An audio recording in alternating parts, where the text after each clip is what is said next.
Hello, dear friends. You are on the Ruslan Belov channel, and this is the daily combat situation report from the Ukrainian front.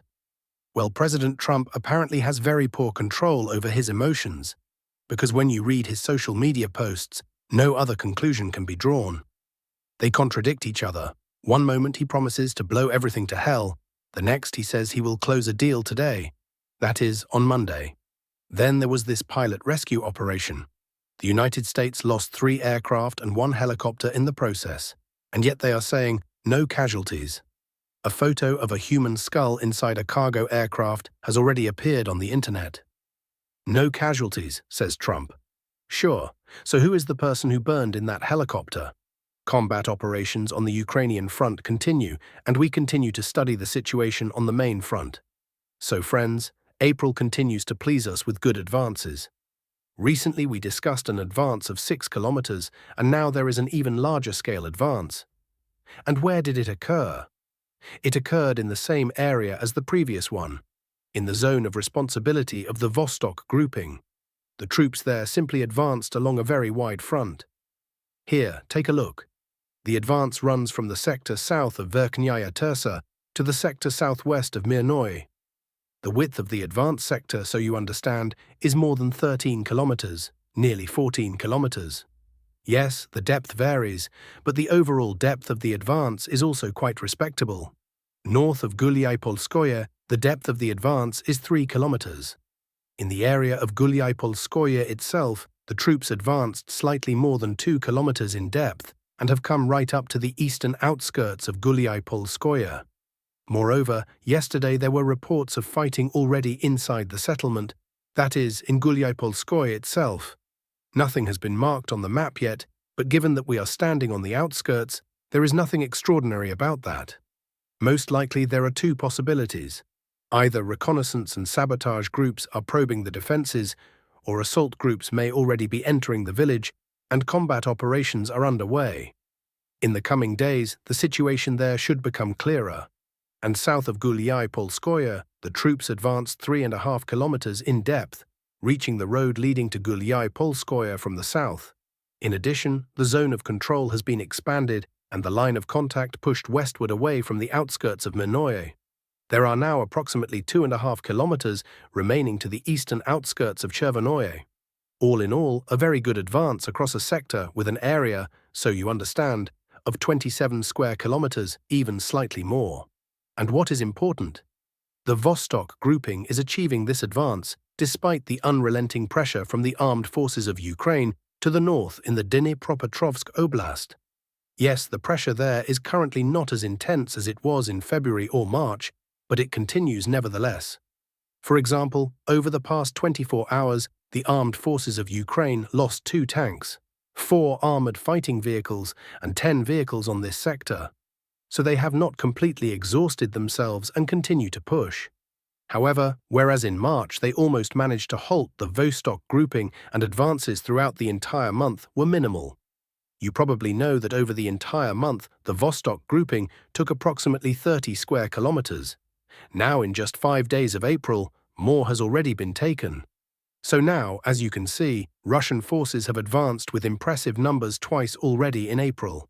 As for the prospects that are now opening up, well, look, we have reached Gulyai-Polskoye, and today is April 6th, meaning there are still more than 3 weeks remaining, and there is every chance that by the end of April we will finish off Gulyai-Polskoye and continue moving further west. That means by the beginning or middle of June we will reach Omelnik, and that means by the end of summer, Orakov will unquestionably fall. That is the situation in the Gulyai-Polskoye area.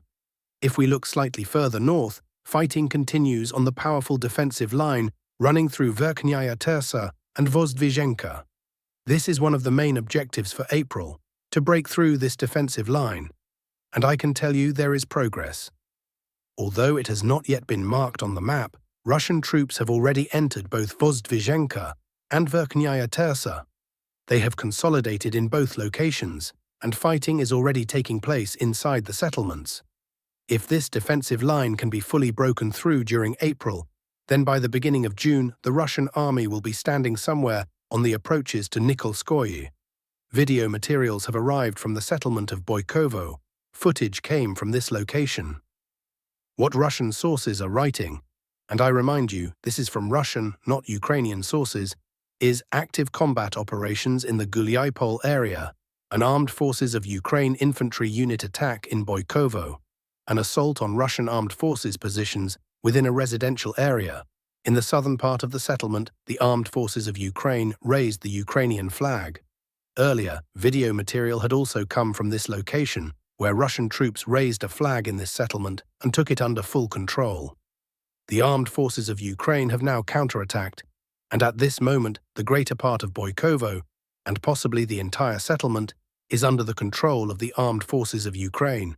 Several video materials have come from here on the Ukrainian military side, so I am coloring this area yellow on the map in favor of the Ukrainian military. Regarding the settlement of Vostto and Verkhnyaya Tersa, reports are coming in that Russian forces are pressing toward the settlement of Vostto. Strikes are being carried out daily against armed forces of Ukraine positions.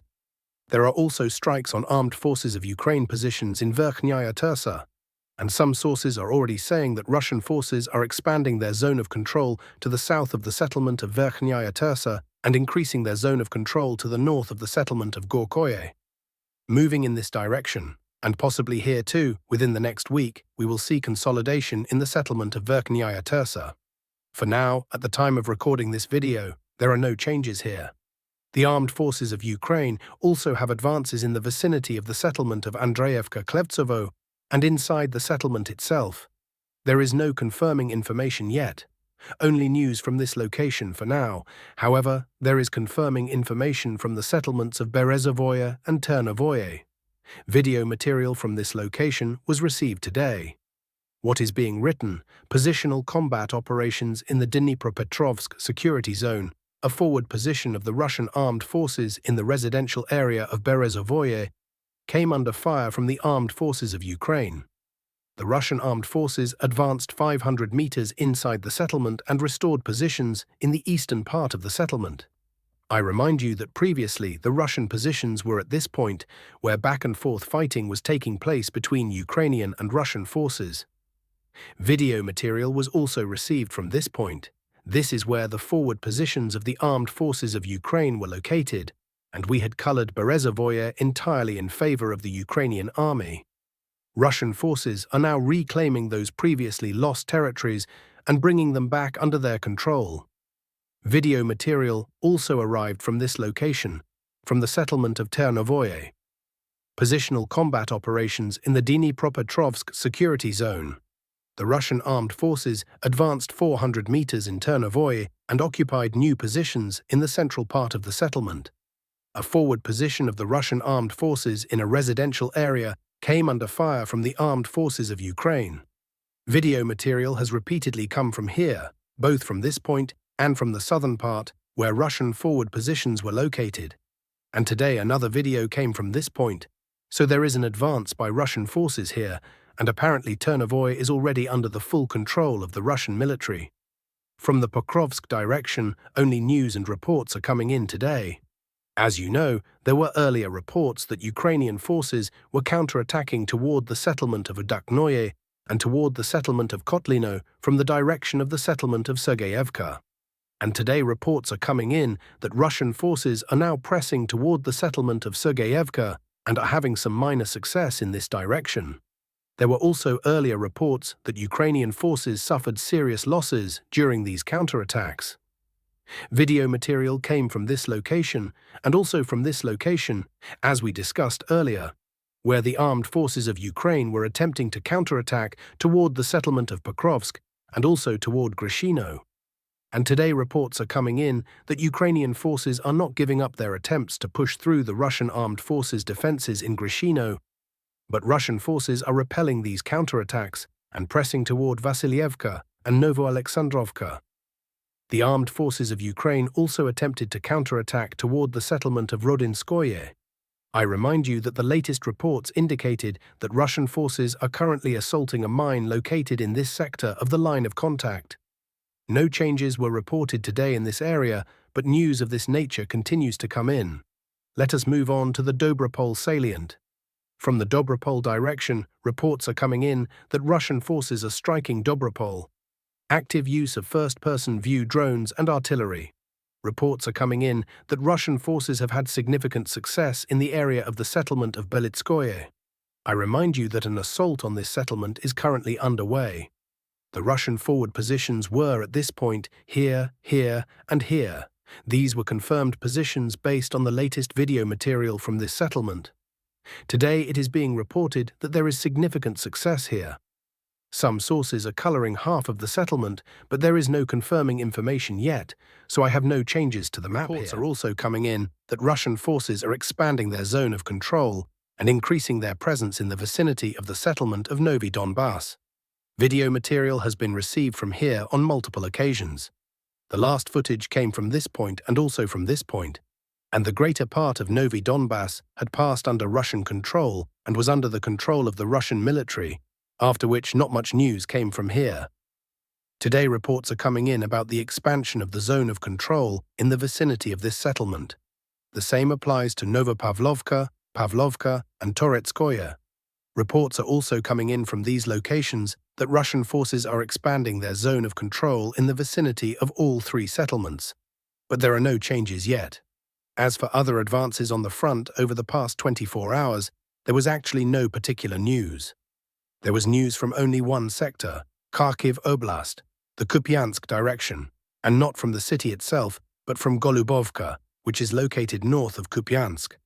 Objective control footage arrived, showing Russian assault troops clearing the village and taking a soldier of the armed forces of Ukraine prisoner.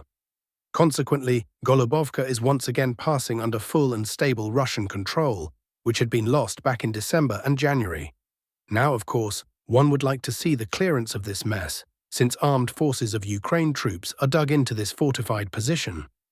And if the Russian army clears out this pocket, then of course things will become a little easier for Russian troops in the city itself. Not dramatically so, but somewhat easier nonetheless.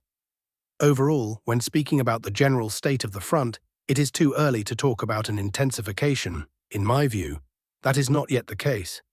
Yes, the Russian army is making decent advances, but only in the zone of responsibility of the Vostok grouping. The other sectors of the front are not yet yielding major advances. So for now, the situation resembles what we were seeing in March. However, an intensification will certainly come once the foliage appears. That is in the second half of April. So we are waiting. That is all I have today on the front situation. Now let us look at what is happening in the other war, between the United States and Iran. Iran will open the Strait of Hormuz only after receiving compensation for the damage caused by the United States and Israel. This was stated by the deputy head of the administration of the President of Iran. The compensation is planned to be collected through transit fees, Tabatabai said. He also noted that Trump, who had threatened to attack Iran's civilian infrastructure over the closure of the strait, resorted to profanity and nonsense out of desperation and anger. It is also reported that Iran rejected the United States' proposal for a temporary ceasefire in the Strait of Hormuz. Intermediaries from Pakistan, Turkey, and Egypt are attempting to advance negotiations, but Iran is refusing. Tehran told them that it is not ready to meet with the Americans in Islamabad and considers their conditions unacceptable. The Islamic Revolutionary Guard Corps stated that the skull of an American pilot was found among the wreckage of a destroyed aircraft in Iran, a C-130. Trump had previously stated that there were no casualties as a result of the rescue operation carried out for the crew of the downed F-15.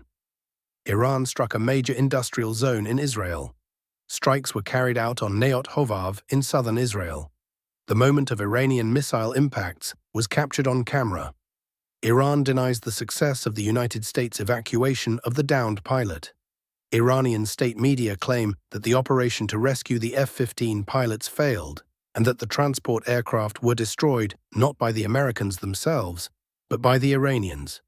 In the southern part of Isfahan province, United States aviation, including 2 Black Hawk helicopters and 1 C-130 military transport aircraft, was shot down and is now burning, Tehran announced.